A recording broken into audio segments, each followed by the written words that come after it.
Hey everyone, Nick Engvall here. Before we get into today's episode, I want to tell you about some of the people that make the sneaker history community and this podcast possible.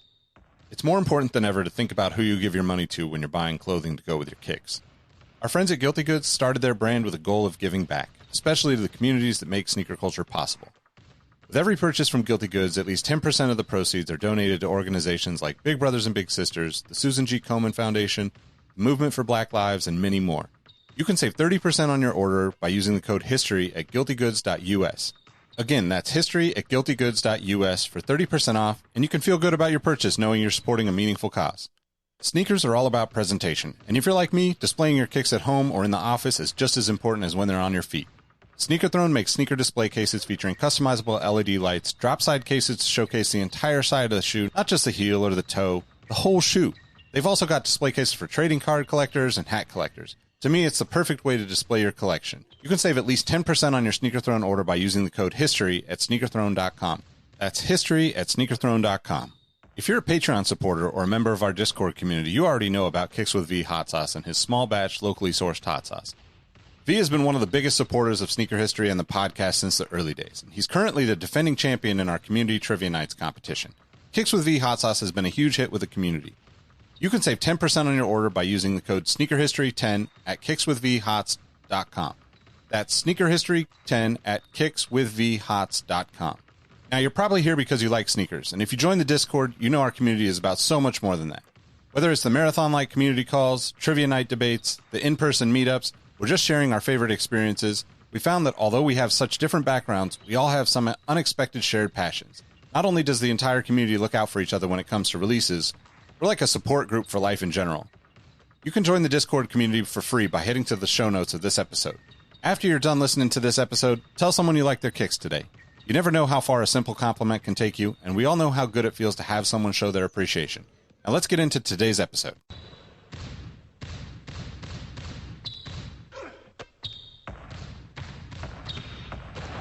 Jordan trying to shake off Starks. Oh, what a James with no regard for human life. Final seconds. Bryant for the win. Iverson against Gill. The crowd on its feet. Allen for the win. Welcome to the Sneaker History Podcast. What up, what up? Welcome to the Sneaker History Podcast. My name is Nick Engvall. Got my guy Mike Guillory with me to talk some kicks, talk some kind of just footwear news. Shout out to footwear news because that's where we're getting some of this info, but footwear news, sneaker releases, some Instagram. I don't know. It seems like drama to some people, but what's good, Mike? How you doing, man? Man, I'm good, man. Ain't no complaints here. Just living life, man. How you doing? I'm hanging in, man. I'm hanging in. Just observing as I usually do, keeping a little low profile for the time being, but waiting a proper time to strike. Is that what it is? You're coming in hot. Yeah. It's just funny because, like, I guess we'll start out today. Like DJ Khaled, right? We got all these Jordans coming out. Got a huge collab with Jordan Brand. Been like blowing up his Instagram feed. Like, I don't know. He's probably posted 100 times in the last like 4 days. Got a Walk of Fame star in Hollywood. Drops like 4 or 5 pairs on the star for photos. Dropped, multiple videos on the shoes. And it seems like there's so many people upset about him, and I have no idea why. Because it's like Khaled's like a legit like fan of Jordans. So to see him get to do kind of this like Easter, spring, Miami inspired, type thing, and bring back some of the old school Jordan t-shirts and all the things that I've seen. Yeah. Like, I gotta be happy for the guy, man. I don't understand why people are so upset about it. I don't know. I mean, this is kind of the day and age I think we're in. It's like, if it's not happening to me or for me, I'm going to be mad about it. And it's not like this is his first collab. I mean, the first couple, of course, were kind of exclusive to friends and family. But we can't act like this came out of nowhere. Like, he didn't just pop out of the sky and say, "Oh, I have a Jordan collab." You guys, everyone should have saw this coming a mile away. I mean, I know not all of these are releasing. From my understanding, which is stores just still coming here or there, there's a bunch of samples. I think there's like 8 samples total that we're looking at. I think 2 are releasing. You know, of course, one's going to be probably more limited than the other, but I don't know which ones are which. I mean, they're not all for me, but I'm not a big 5 person to start with, but some of those are pretty nice. I mean, like the salmon color, whatever, the pinkish color is really nice. And then you have the, what is that white, almost great, but it just doesn't have the detail on the upper. It just has a purple midsole, which I'm not mad at those. I mean, we know who DJ Khaled is already. He's going to show these off for like the next 30 years. Like, he's going to talk about it. He's still in the meeting. Like, we can't act like we didn't know this is how he's going to promote it when he got a Jordan. Like, come on. I mean, I like DJ Khaled anyway, for the most part. So, like, I don't really have an issue with it. But, exactly. You know, he's already had collaborations. He's already had Jordan collabs, right? He's already, you know, we've already seen We the Best on the Jordan 3s. We've seen like the Father of Assad 3s. We've seen like the kind of release pair and the you know, more like exclusive pair for the friends and family. And I think like this is cool to see all this at the same time. It's like, you know, shoot your shot, keep going, as he says, you know?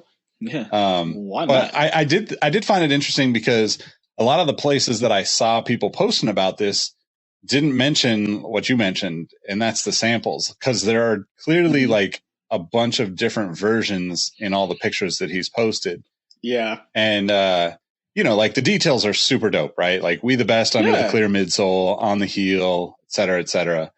But then the interesting thing is like there's kind of that like, I guess, navy-ish pair, kind of purple, dark navy kind of pair, which one of the photos has like the regular mesh side panel, and then the other one has like almost like a clear, you know, like translucent kind of panel without the mesh, which I thought was really interesting. And then there seems to be the same thing going on with like the salmon colored pair. And then there's like a kind of like a light pink, not really pink. It's more like what is that? Kind of like a fuchsia color, I guess. And that one doesn't have anything on that side panel, right? It's like, just looks like a like nappy suede. So I'm just seeing that pair actually. And I didn't realize it till you mentioned it. It was like, there's nothing there. It's just, I'm not mad at it. I mean, and that like, aqua colored one has that same thing, right? So like there's potentially like even more than 8, I think. I don't know if Khaled realizes how many of them he showed off, but you know, like from everything that I've seen, there's like 6 pairs releasing, and I'm assuming like the rest of the stuff was just samples that got into the photo shoots. But I'm kind of curious to see how this goes. So you know, like he already said there's going to be friends and family stuff. There's going to be a full apparel line, but he did mention samples on one of the posts. So you know, it's hard to say exactly what's coming from it, but man, props to him. You know, like he's been, shoot, if anybody's, you know, representing for sneakerheads, he has been. He's consistently wearing sneakers to every single event. Even his Walk of Fame star, he's wearing, you know, the whole matching suit with the kicks, you know. So yeah, he had the salmon suit to match the salmon shoes, man. It was, you can't be mad at like no matter, like he's one of the people, the artists out there, like he's just so, his energy is just so on a different level. Just, I feel like I don't know him on a personal level, but I feel like he's just, you can tell that he's almost appreciative just to be there and just, you know, from all the hard work he's put in. So I can't be mad at the guy. Like I can't, like, I don't see the anger. This is honestly, guys, this is fake anger. Are we mad that we're not going to get the shoes? Or are you just mad that he got the collaboration? Because either way, I think it's silly. I just say celebrate. There's more pairs of shoes out there. That's what we like. We appreciate sneakers, so let's appreciate the pairs that come out. I mean, yeah, man, and I think like the cool thing too is like, you know, he's kind of like pushing the boundaries of things with like having Kanye co-sign him on his Instagram story or whatever. That was hilarious. You know, he's got photos with Drake, you know, checking out all the samples. I think Fat Joe, I can't remember who else, but you know, Fat Joe's tasting the shoe. I mean, he's out there like licking them. Like both 2 pairs, just like, bro, they're not food. Fat Joe, that's not healthy. Going full MTV Cribs again. He's back to his MTV Cribs way. Yeah, but it's just, I mean, and I don't know if people like, you know, caught that like there's definitely like a potentially like a Fragment thing because he's wearing like a Jordan Fragment T-shirt that I hadn't seen before. So I don't know if that's I didn't see that. I don't know if that's intentional or if it's maybe I just missed it and it already came out or something. But I thought it was interesting because it's just like a Jordan T-shirt and then you could see the Fragment logo overlaid on it. But man, it wasn't one of the Travis Scott shirts. I can't remember if it was. I mean, if it was, yeah, correct me if I'm wrong. I have no idea. Yeah, let us know, guys, because I hadn't seen it yet. So who knows? But I think it's super dope. I mean, yeah, it's a little over the top if you follow Khaled and you're like, damn, it's what 40 something photos now in the last like 2-3 days. Yeah, I get it, but also, we would. And if you got the opportunity to do a collaboration like this and have 5 or 6 or 8 pairs of your own shoes, I would hope that you're this excited. If not, like maybe you're in the wrong business. Bro, if K-Swiss came and said, hey, we got a sneaker history collaboration, I'm popping them suckers on every post I got my hands on. Like, I can't lie. We would all do the same thing. I'd be so proud of it. And it's kind of a culmination of things. Like, the dudes love Jordan for, I don't know him personally, but he's clearly from the time he's been around, he's been a Jordan guy. So It's just a culmination of a lot of things. And heck yeah, I'd be the same way. Like every time I just wear them around my neck. Like I'm not wearing them. Just look, you guys can see them. They're right there. I think the thing that I always look for with collabs is are they pushing the envelope a little bit? Who knows what those samples what will release versus what won't.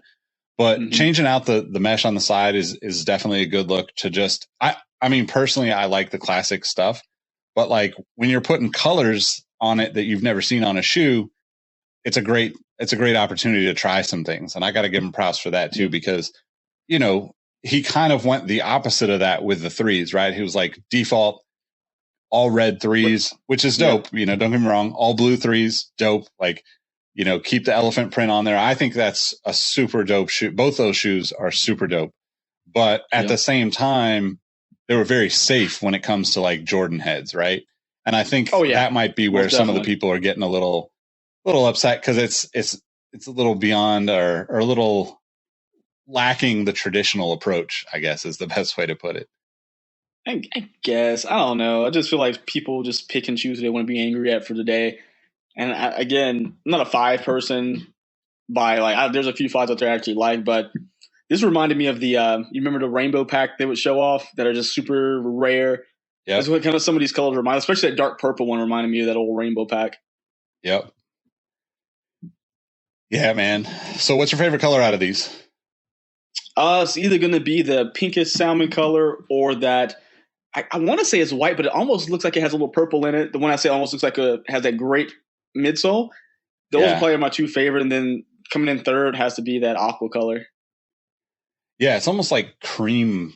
Maybe it's cream colored a little bit, but it's got like a hint of some other stuff in there. It's Yeah, and it really depends on the photo you look at too, because the one that looks like there's one that looks like really aqua in one of the pictures, and then there's one that looks like more light blue in the picture. Yep. So I mean, I think just off the top, I'm kind of with you that salmon colored one is definitely my favorite. The aqua colored one, if the version without the mesh ends up releasing, like that would be really cool because it's just different. It's far enough outside the norm. I'd be stoked to see that one, but probably not something that either of us will be able to get our hands on if we're being honest. Nope. I know the game already. I'm going to appreciate him from afar. Yep. But the apparel's pretty dope too. Like kind of classic Jordan from the 90s, which, I think that's like the whole vibe of the collab is spot on, right? 90s vibes, kind of looks a little Miami, but like got that throwback feel to it as well. So yeah. I mean, can we get on your friends and family list? I mean, we have a podcast, DJ Khaled. I know you've listened, maybe, possibly. I'm just joking. Mike's got the YouTube followers, man. Khaled, hit him up. Somebody just help your boy out. Oh man. Let's see. What else we got? One of the other things we wanted to talk about on this episode. We wanted to talk about, let's talk about Vans first. Let's talk about Vans. We want to talk about Vans getting sued by Mischief. wait, no, scratch that. Flip it. Mischief getting sued by Vans. Mischief is the notorious mischief makers, I guess, that have made their name, their approach to doing business by, I don't know, kind of knocking off sneakers and making Satan shoes and holy water shoes, and pick your they got a whole thing going now. Like, they're all over the place. So they're doing, all sorts of crazy collabs and dropping stuff on their app and all this stuff. But they made this Vans shoe, which is not a Vans shoe, but they, clearly bit off the Vans old school. But they made it all wavy, right? And sent it to the influencers. I saw a handful of YouTubers had them and were posting pictures of them, which, whatever. It's part of the game now. So, like, you kind of got to do that kind of stuff to get exposure on it, especially when something is going to be as controversial as they know these things are. But you notice that they attach someone else to it. So just like the 97 with Lil Nas X, this one's Tyga, which I didn't know he was still doing things. But it seems every time they attach someone famous to it, everything, because it's too much exposure, that's when the brands are like, oh, calm down, bro. Yeah, I mean, but like, does anybody pay attention to this shoe if you don't have a big name attached to it? Part Absolutely of why they're doing it is the exposure that they get. The people are going to talk about Tyga enough, but also, like, the YouTubers that have millions of followers are going to get a pair. So people in the sneaker world that are just hanging out on YouTube on a daily basis are going to see it. And to me, they're just, they do this knowing that they're going to get sued by Vans, right? Like, they can't possibly 100%. Think that this is not going to come with a lawsuit. They know the game. That's their MO now. That's like, all right, cool. So let's sell as many as we can. We'll get sued and we'll just shut them down. That's literally their whole thing. They're like, we're too small for you to even care enough. But then that's the weird part, right? So, like, the shoe was announced last month. I saw it on a bunch of channels, a bunch of social channels over the last week or so.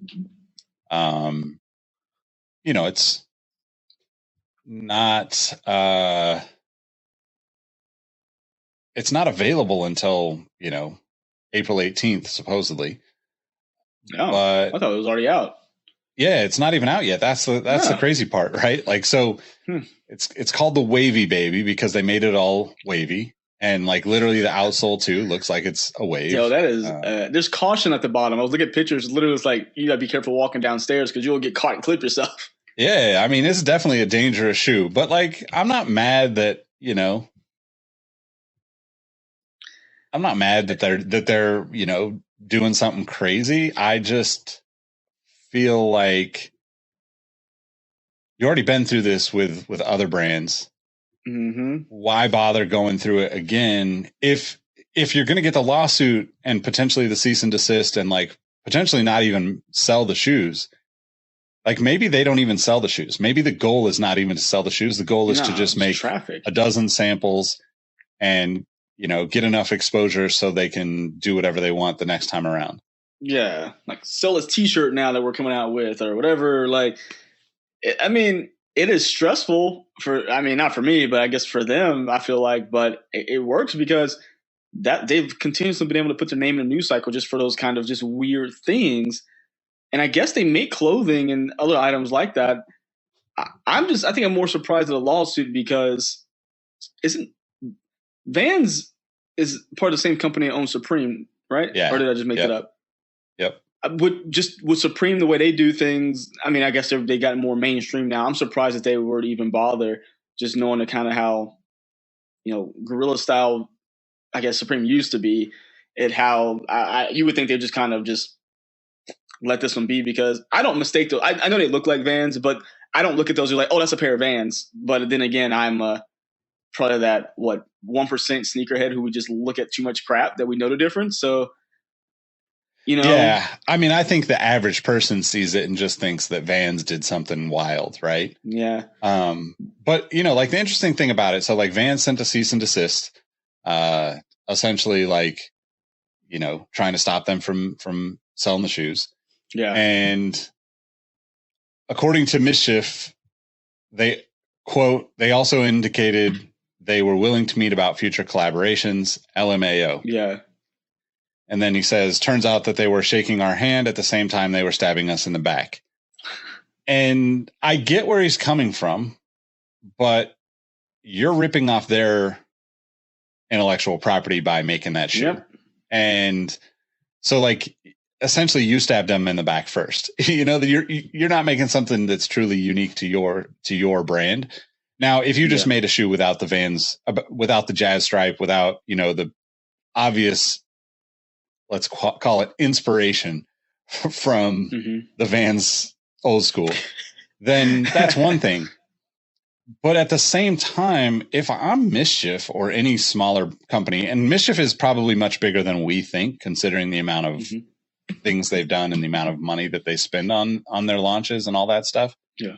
But like, if I'm a brand that's smaller than Vans, and by making a shoe and getting a cease and desist, it opens up conversation to do real collaborations.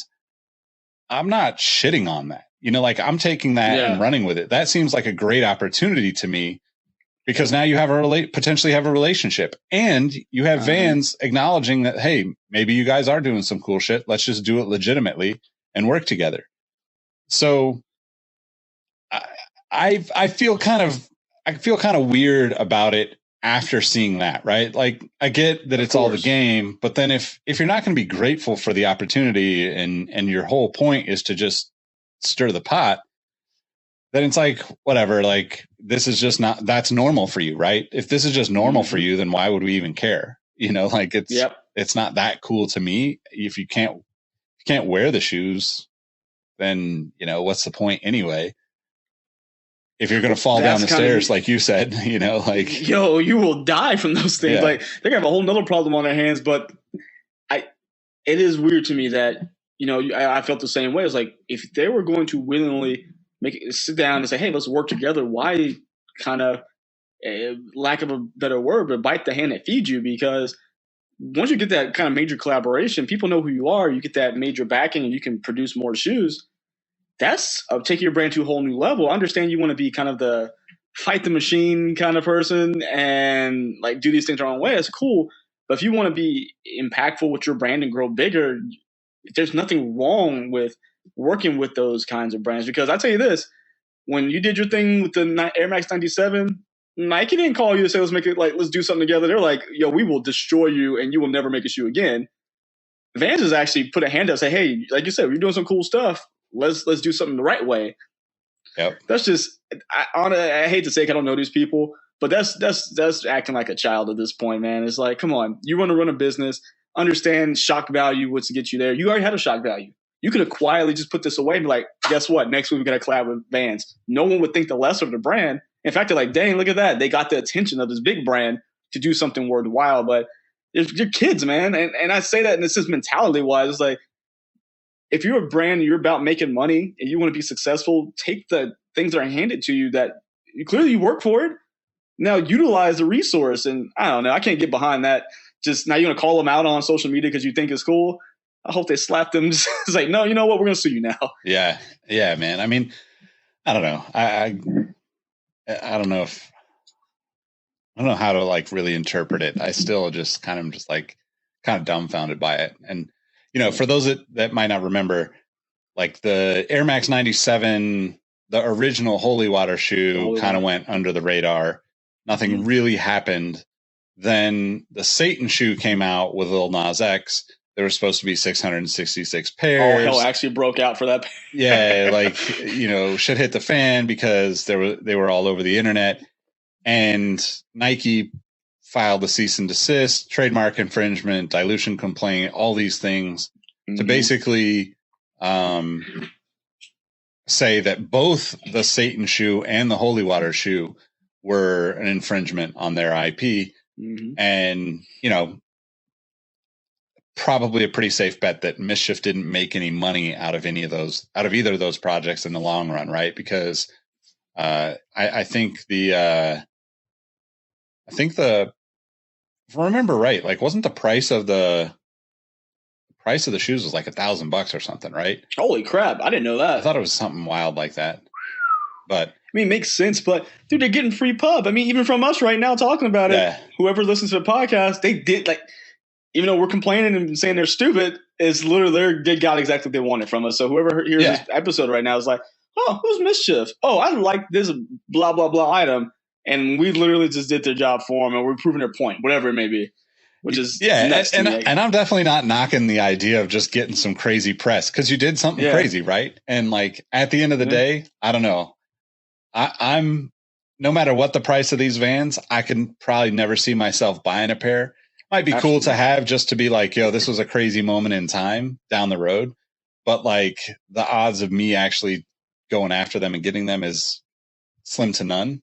That's not like a disrespect to what they did. Cause I do think it is cool. I think all these stories that they've come up with and like ran with, even though now we know like all of this is basically just to get attention and like probably not really the intention to sell these shoes, but I do think it's cool. But I don't know. Could you ever see yourself buying a pair of these types of Mischief collabs? Or, I mean, they're not collabs because they're making their own shoes, but. Bro, Nick, I got kids. You think I'm trying to chase my kids in those things? Y'all are going to catch me. We're doing Sneaker History podcast. I'm in traction because I can't move because I've destroyed my neck. Like, I don't understand. I think I haven't watched it yet, but I want to say Seth Fowler did a review on these, if I'm not mistaken. I haven't seen it yet. I hope I'm not wrong. But I think also Hess Kicks did one I thought I saw. I want to look at these reviews and just see honest opinions because just in my mind, how does your foot even go into it without just getting just mangled? Like it makes no sense to me.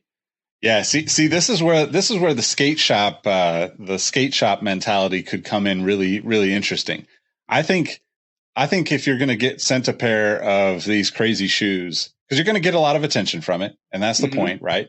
But if you get sent a pair of these shoes, I mean, they're Vans, so you should be able to skate in them, right? So maybe, don't skate in this. Nobody heard that from us. You got to get somebody killed out here. Disclaimer, our lawyers said don't say this, Nick. But try it at your own risk. Do not try this at home. Train professionals. Yada yada yada. But if you could kickflip in a pair of these, I hope you put it on YouTube or TikTok or someplace. Well, give that man or woman a check. If you can kickflip in that and not break your neck, give that person a check and a sponsorship. You win everything. Yep. Seriously. Oh man. All right. Crazy. Well, let's get into the next thing. I want to talk about New Balance. And honestly, like they've just been on a crazy come up lately. So, like they just recently opened this thing outside of their headquarters in Boston, called The Track. It's basically, I don't know, like a sports facility. There's basketball courts and like batting cages and track. And, like I saw some soccer stuff. Yeah. I mean, just all sports, right? Everything from what I've seen. And I haven't seen like a ton of pictures from the inside other than just kind of the big, like, like the press photos that they would send out. Of course. But, like you're basically building a facility that can kind of be used to test your products, bring athletes in. And, it's wild because like this, as much as I think this is freaking awesome. Like, I think this is what makes Nike a cool place to work, in my opinion. Like, it's less about the product and it's more about all the other bells and whistles, the facilities, the craziness, the access to things that, you're just not going to have access to this kind of stuff in most businesses, right? Like, if you have access to a sports research lab, like, leave a comment or leave us a review and let me know, because I don't think too many people outside of footwear get these type of like crazy opportunities. Yeah. But it's also kind of the opposite of the direction the brand has really been going, right? Like, yeah, they have been signing some basketball players and they've been doing some stuff with sports, but they had Jack Harlow open the facilities and perform, and he's got a new deal and doing the 550s, and you got Joe Fresh Goods dropping their collab, this week or next week or whenever it is. So like, I don't know. What do you think, man? Like they're kind of like playing both sides of the field right now in a way that you just don't expect New Balance to do. Yeah, but it's smart though, man. Like they're taking all our resources and putting them in the right place. The things that, you would expect. We always complain, hey, do this, do this. They're actually doing these things from, like I say, just signing of entertainers like Jack Harlow. I don't know who else they signed or if they're signing anybody else at this point. You got Joe Freshgood still doing his thing with the 2002R and the 550 coming out, which he already did a shot drop on his website. So there are pairs out there already now. And I like what they're doing, man. I mean, next thing you know, we have the 990 V6 supposed to be dropping here sometime this year. So they're just hitting on all cylinders. And I like the fact that they're staying with a nice pace. It's not the same thing. We're not getting drowned out by a certain thing. I mean, there's a lot of 550s out there, but there are a lot of alternations or a lot of packs that encompass a lot of their shoes.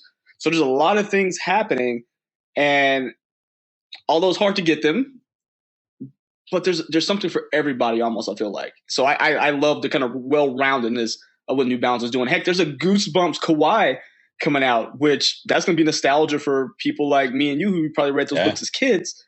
So again, there's something for everybody out there, and I can't say they're gonna jump over the jump, man.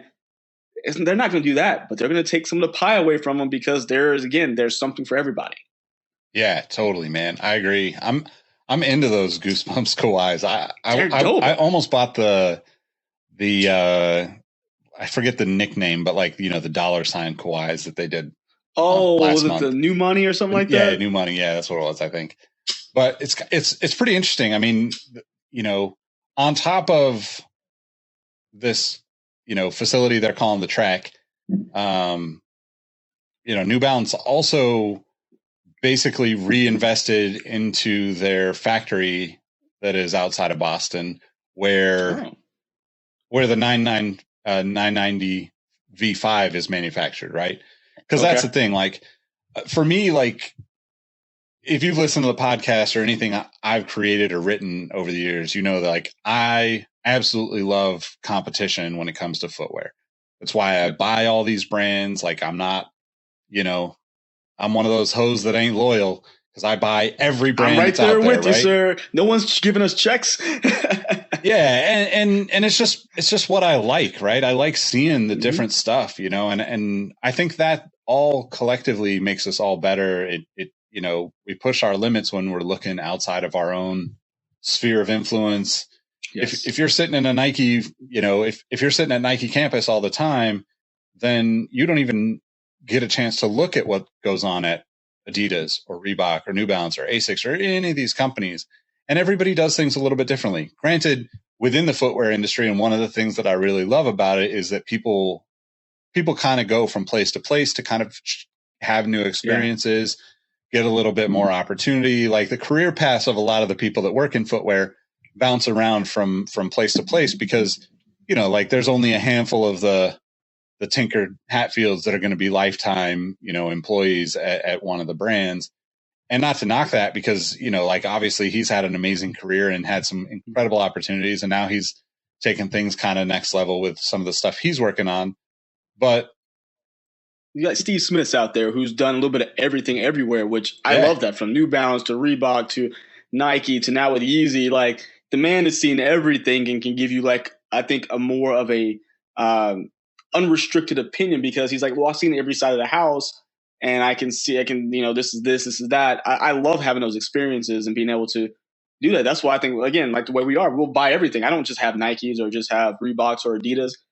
I like what I like, and I'm going to buy it because of that. It's not because I don't have I only swoosh. I can only wear Nike because they're doing absolutely nothing for me. But, I have to have the experience to know what I like and what I don't like. And I agree with you 100%.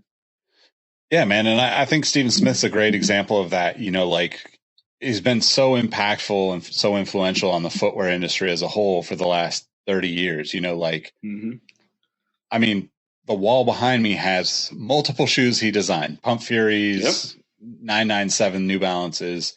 I've got something from him at almost every brand he's touched.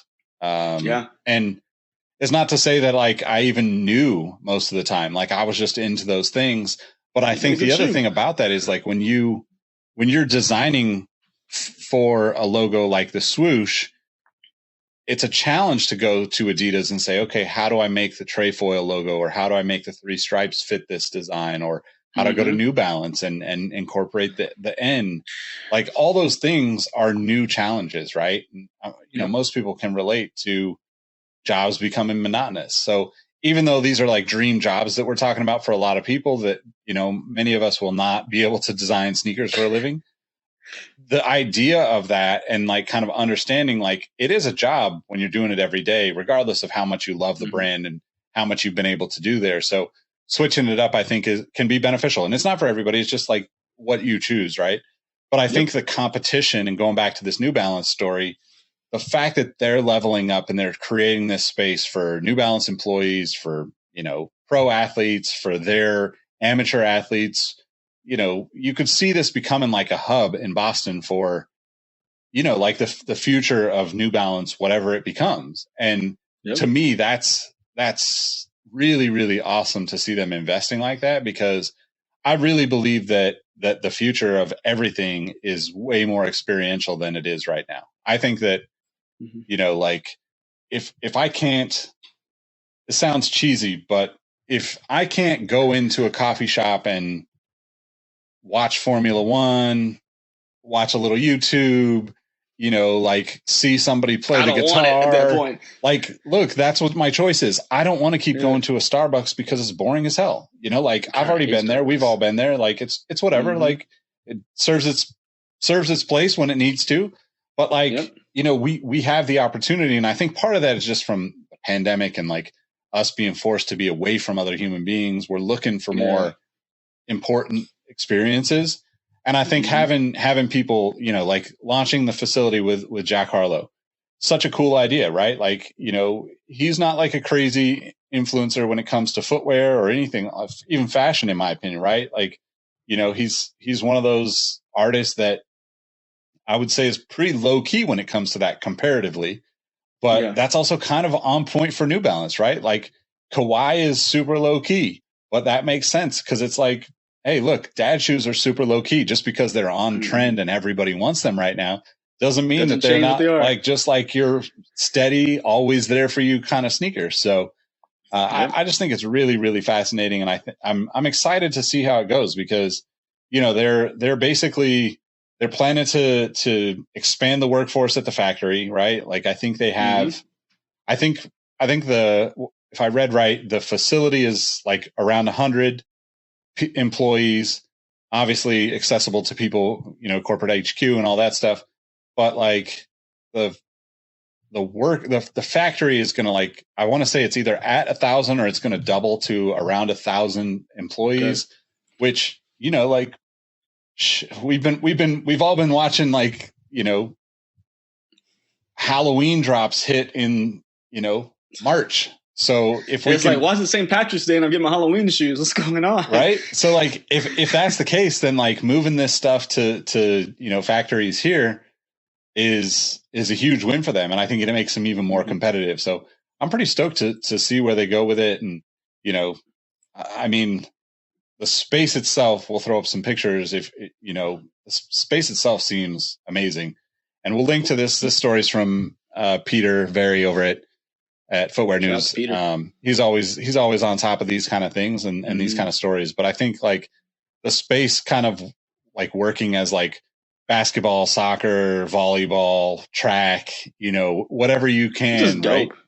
Is like, just imagine like having, you know, your high school gym on steroids and having access to all the stuff that you couldn't have access to. You know, like, it's going to make people want to be partners with New Balance, but it's also going to make people want to work at New Balance, man. Yeah. Well, it's like Boston College. They're the first collegiate school to have that New Balance partnership that started this past year, or starts next year. I think it was this past year it started. And they're probably going to get to take advantage of those different facilities because they're part of that. They're the only school part of it. They're in Boston, and so it makes sense. But yeah, there's one other thing that you think about New Balance is that they make their money off their expensive shoes. Like, it's not like it's just the sneakerheads who want these. It's actually flipped. New Balance is the paradox of sneakers. I was sitting there thinking when you're talking, because the 990 series, those traditional, you know, made in USA, made in UK, they have their set customer for that. People who've been living and dying by New Balance. But the sneakerhead, although we do like to dabble in those made in the US because, or, made in series because they're just beautifully made. But the two sneakers that have just blown up for the sneakerhead community are the two cheapest sneakers they make, which is the 550 and the 2002R, which blows my mind that if sneakerheads were to sit and think, we're the monarch community to New Balance because of what shoes we pick, and they're going to make their money off their expensive product and their running shoes from the loyal customers been there since they started. So I think New Balance has taken the game and kind of flipped it on its head because they worked it backwards. They're like, cool, we're going to, our core customer, we're going to deal with them, and then we're going to give you guys your things like your Jounds, your Joe Fresh Goods, all those things here. But we're going to take that excitement you guys have and build up our company as opposed to trying to make things more limited and so on and so forth. They're really getting things out to the people, feels like. Yeah, 100% agree. I think too, like the other thing that like Peter pointed out in the article, a lot of what they're pushing with this is also their like new Greenleaf standard was what they're calling it, right? Which is like, environmentally, preferred. Here, I'll just read it to you because that's New Balance's Greenleaf standard highlights environmentally preferred material adoption across our footwear and apparel products. For apparel that meet New Balance's Greenleaf standard, at least 50% or more of the materials in a garment are sourced as environmentally preferred. For footwear that meet New Balance's Greenleaf standard, at least 50% or more of the upper materials are sourced as environmentally preferred and includes at least one environmentally preferred sole ingredient. A material can be environmentally preferred based on its physical characteristics, for example, recycled polyester, or more sustainable sourcing practices. Like obviously blah, blah, blah, blah, blah. They've got all sorts of stuff on the website, which we'll link to if you want to check it out. But like, there's a lot of shoes that are, they're steadily dropping shoes in there and shifting their like focus even for the classics, right? I think like the 574 was one of the ones that I saw in there the last time I was kind of digging around and, just the fact that they're, growing and committing to these kind of standards, I think is, it's applaudable. We want to see these brands do this. Like, I really want to start to get into more conversations around sustainability. Like there's so many cool companies that are doing stuff out there that they just don't get the exposure the way, like the way something like a Mischief, release does, because it doesn't catch eyes. It doesn't like stir the pot. And it's like, it's cool to be like, environmentally conscious, but at the same time, it's not like trendy. It's not like over the top hype to do that. And well, I'd love to see that, to be honest. Like, I'm totally good. Yeah. And it's crazy. So this kind of goes kind of a side tangent because we're on the topic of like sustainability, but, Rob Purvey, who we had on the show a couple of years back, he's actually working with a company now is a Blue View Footwear, who's a fully biodegradable shoe now. Like, it's crazy that it can be done. And it just depends on how much do you want to invest to make it happen, because I know Allbirds did their thing, but there's still, everything you still have to put that carbon footprint in. But the fact that you actually have companies able to go and say, it's not going to look like Air Jordan. It's not going to look like a Superstar or a popular shoe. But I think if you put money and time in these companies, they can make it something you like, but they have to start somewhere. That's what people don't realize. They're like, oh, I want it to be this. Well, you got to invest in these people so they can make it this. If you want it to have that result, and it's just cool to see those smaller companies coming out doing things like that. That just gives you hope that, hey, you know what? Maybe we'll get to a point. Like Adidas was really good with the made to be remade. Like you wear it, chunk it, bring it back to them. They make another pair out of it, and it's just a cycle. And I think On's doing that now. I think Robbie had talked about that. Sometime there's a program where you use it, send it back, and they break it down, and it's a constant cycle, like a membership plan. Which, just talking about the sustainability, we want to see those things, but you have to give the investment. You have to back these brands want to do it because they can't just pull out their butts. You know? Totally, man. I think like I definitely want to continue having the conversation around that stuff, but I definitely have a couple of people like lined up for future episodes too, just to interview and talk about that aspect of footwear, because, to your point, like it's just making the decision and sticking with it for a lot of these brands. Yeah, it's going to cost more, but in the long run, like, is it really costing more? Like, it's exactly. It's a much it's not just a like black and white conversation, in my opinion, right? It's like, a lot of gray in there. It's a decision that you need to get behind, but I don't know. It's tough to explain it, but I think that there's a short-term loss maybe in profitability to make those changes, but there's huge long-term upsides for just standing up for that. Yeah, and you got to be able to deal with the initial, like, the shock, like, okay, this is going to cost us money first. It's okay. We've made a ton of money, so we have the profit to spend. You may not get your $2 million, $3 million bonus this year, but guess what? We're gonna flip the sucker around in a couple of years, and you're gonna be in the same position you were before. Yep. Exactly, man. Exactly. Yeah. I mean, I don't know. Is there any other things you need to talk about today? Man, I can't think of anything else. Oh, you know what? The one thing is not even just a quick blurb, because my fellow sneaker history compatriots made fun of me for the shoe I want. Tinker Hatfield has taken the Air Raid and combined it to make it a low top tennis sneaker, like for a court. And I get excited when I see stuff like that. When Fed had the Zoom Vapor Jordan 3s, they had the Kyrie Irving, Nick Kyrgios, Kyrie's tennis sneaker. So I see a classic sneaker. I think it's like the Zoom Court Dragon or something like that. I'm into it, man. Y'all always talk about everybody talking about they want something different and new. This blew my mind. I don't care if I'm the only person to buy them. I'm super excited about it, because when you ever get a low top Air Raid, first of all, Nick, how often are you wearing an Air Raid in its normal form out in the streets? You're stomping out people at that point. I mean, everyone knows I'm too lazy to take the time to put anything on. So if it doesn't slide right on my foot, it's tough for me to go out of my way to put something on like that. So if it's not a beatnik, he's not putting it on. Yeah, exactly. But I think it's super dope. I didn't really see the details on it yet. I mean, I saw the picture that you sent to the group a couple days ago or whatever.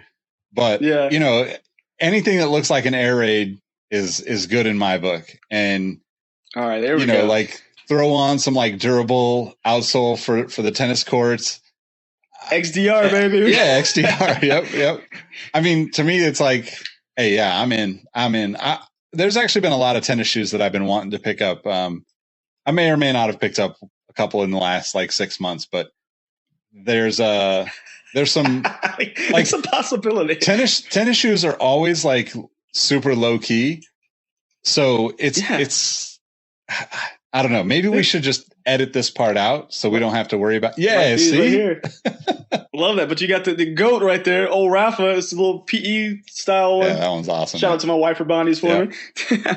Yeah, I think that's super cool. And like, look, man, if Tinker's really like designing these shoes and like this is what he is excited about doing, then like we all benefit from it, right? So that's what I'm saying. I can't complain. I hope that people don't go crazy over it so I can get a pair, but God, I hope not. They better sit around, because I swear, like, all the comments have been so negative. I'm like, good.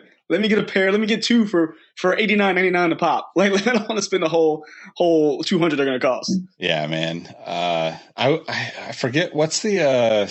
Let me see if I can find this really quick. There's one shoe that Jalik did over at Wear Testers. He did a basketball test with them, though. I can't remember. It's a dope shoe. It's one of the newer tennis sneakers, and it reminds me of the like the Jordan 35, how it has the space in the middle, like between the torsion plate and the sole, like they kind of have that hole in the middle. I cannot remember the name of the shoe, but it's really cool. It's just because it's associated with tennis, it's not as the forefront of like everyone's mind. Unless they had the Jordan collaboration. Yeah, I mean, that's kind of like the shoe I was thinking of is oh man, what is it called? The Zoom GP Turbo. I'm trying to get them on. I think. Yeah. It's basically almost like if I could be overstating this, but I think it's like built like the GT Cut, basically. Yeah. When it comes to the gut to the shoe. Let Why can't I find my Nike app? Probably could just like, don't spend any money, Mike. Yeah. Yeah, that's actually the one I'm talking about. Like the Zoom GP Turbo has that like little arch in the midfoot. Yep. They've done some really dope colorways. They did like a kind of like an Agassi tribute colorway. There's been like some couple of Naomi Osaka colorways. Yeah, there's just some good stuff in that kind of, I don't know. It's like just that low key world of tennis, of performance tennis shoes. And every once in a while, like, I just kind of get hooked into it, man. Kind of get hooked into it. Ain't nothing wrong with that, man. Like I said, a little something different. And like, there's a bunch of like, they're very wearable shoes. Wait, which one did you pull up? You said what was it? Nike Zoom GP Turbo. Oh, see, this is one I was actually talking about wrong. I was looking at the Zoom NXT. Oh, yeah. That's a little bit different. Yeah, that was. But still super dope. It's got the whole like TPU kind of chassis that you're talking about. Yeah. It reminded me of one of the Jordan Performance Series, which if people don't realize that basketball and tennis I play both, so they have the same movements a lot of times. So you can actually take a tennis shoe and go play on a basketball court. You're going to have the same lockdown, and you probably spent a fraction of the dollars, and you're going to have a dope different shoe no one else has. Yep, totally. Yeah, man. Now I'm going to go down a rabbit hole. All right. Don't do it. Because I always do it all the time. I'm like, just exit the computer. Yeah, we better wrap this episode up before it gets too expensive. If y'all want to support our habits, you can find us at patreon.com/sneakerhistory, or you can just join the Discord. It'll be the first link in the description wherever you're watching or listening to this. Great group of people in there. And man, the last community Twitch stream that we did, Fano broke out some pigeon dunks, man. It was nuts. Like, oh, I missed that one. What? Wait, he has pigeon dunks? Yeah, it's crazy. So definitely gotta subscribe to us, or at least follow us on Twitch. If you want, you can subscribe. We appreciate that too, but definitely follow so you know when we go live, because there's been some cool stuff being talked about and pulled out on these Rockin' and Coppin' episodes we've been doing. So but and subscribe to YouTube too, guys, because we're getting close to that 1,000 mark. Y'all, like, we just gotta cross that finish line. We're right there. Yep. So again, it helps the podcast keep going. Yep, definitely. We're getting close. I'm gonna start uploading some more videos. I got some new stuff ready to talk about. Nice. So soon, but we'll let everybody know how they can find you, Mike. Everywhere. Find me here, Sneaker History, of course. Find me on Instagram and Twitter at MadWatcher789. Find me on YouTube at Mike Guillory. And soon you'll find me on another YouTube channel with my son, which we're working on now. So I need to have another 24 hours to my day. I don't have enough time. You and me both, man. You and me both. You can find me at Nick Engvall on all the platforms. More importantly, hop into the Discord, chop it up with us, meet some new friends. Realize that the sneaker game is not as bad as people like to say it is. There's a lot of good people out there. Thanks for rocking with us. Thanks for watching, listening, supporting us. If you haven't left us a review on Apple, leave us a review. We're sneaking up on 200, which is insane to me. But we appreciate all of you for supporting us through all of this, and we'll catch you on the next one. Peace. See ya. Hey everyone, this is Nick again. Before you take off, do us a solid and head over to Apple Podcasts and leave us a review. Give us a rating on Spotify or Amazon Music, and make sure you're subscribed to our YouTube channel, because we have even more content coming for you in 2022. Speaking of new content, we have an amazing community of sneaker enthusiasts that hang out in the Sneaker History Discord on a daily basis. While sneakers is the connection point that brought us all together, we've all discovered countless shared passions we have in common with other people within the community. We recently launched the first of a handful of new podcasts that will be coming directly from our sneaker history community.